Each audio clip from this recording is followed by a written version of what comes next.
Dean, how was the session today?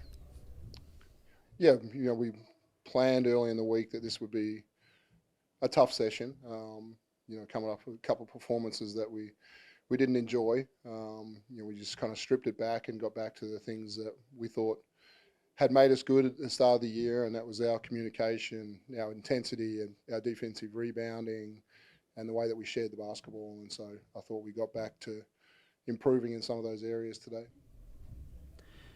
How have the conversations been between yourself, the coaching staff, and the players trying to address the things you weren't happy with last round? Yeah, I think we've, identifying them, making the group, absolutely see them, I think is important. It's not just talk about them. It's like, let's see. I thought the review that we had Monday, really set the tone for everybody to say, hey, we really, we're shortcutting some areas right now and we need to be better. And so I think once everybody agreed on the areas of improvement, I think it's easy to move forward. What did you see out on the court from your group in terms of being able to step up in those areas? Yeah, we again continued to mix up our groups, and it was great having Shea back into practice. I think already when you have an example of someone, how hard he plays and how intense he plays, that automatically starts to lift the standard of everybody else. And so great to have him back in practice. But yeah, I thought there was just a commitment to the value of every possession and not taking any off. Talking about Shea looking likely to return this Friday, what does he bring to this group, and what sort of a different look does he deliver on the court? Yeah, I think one of the areas that we needed to improve on from the start of the year was just the pace of play and the pace of action, and because that's one of the best things that he does is his speed. I think that it forces everybody else to play a little faster because they're trying to keep up with him and to get in front of the basketball.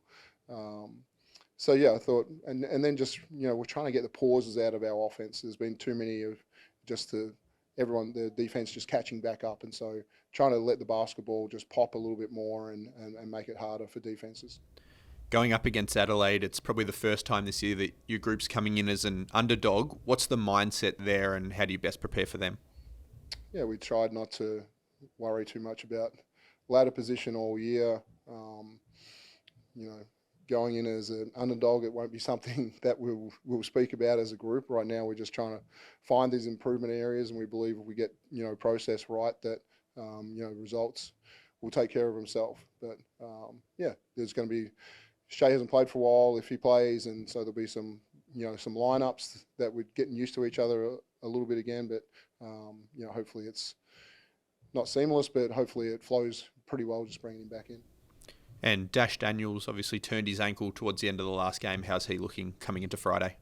Yeah, I think he's a chance. Whereas right now, from what I understand, didn't participate in contact today, but moved pretty well in his individual workout. And so, yeah, I would say he's a chance to play right now. And then after Friday, you look ahead to Sunday, back at home after this stretch of road games. How exciting is that to come in and play against the Kings, a team that you're wanting to get a win back against? Yeah, they were good enough to beat us last time in our building. And so, we just look forward to getting back in front of our fans, being on the road, three, really quality opponents on the road. And, hopefully we can just build some momentum in Adelaide and come back in on Sunday and, play the type of basketball we want to play.